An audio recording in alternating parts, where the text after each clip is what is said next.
Ginoo. Iyo, ay natay tabangonon. Hatag ra ko 50. Unyag lilion kas Ginoo, 50 imong gihatag sa kuang simbahan, unya ang imuhang monthly sa imong motor to 5. Sakit dili. Ayaw lagi mo pangilad sa Dios.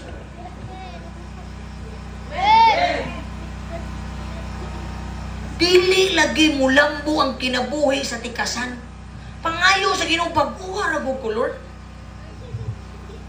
Kaya ko, kanang akong tabang, naa ba na sa akong kwarta? Wala. O tanawa mga kaigsunan, ang panalangin, katong natay tabangunon, ako siyang ginan, tabangan tika, wa sa kabaluwa pa ko'y kwarta.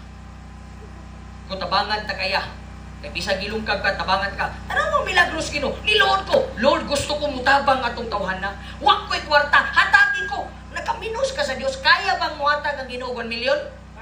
Siya nagyas bulawan, kita nini, kakut-kut pa siya, wa na galay-ilira. Ayaw lagi mo kaminos sa Ginoo.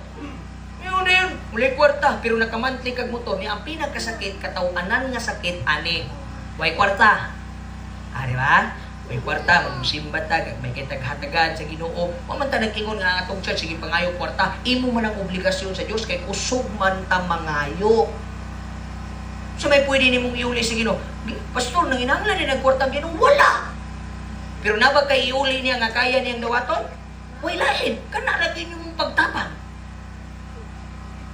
Katawanan. Kabalo mo unsa? Tubag lagi mo lagi. Ikaw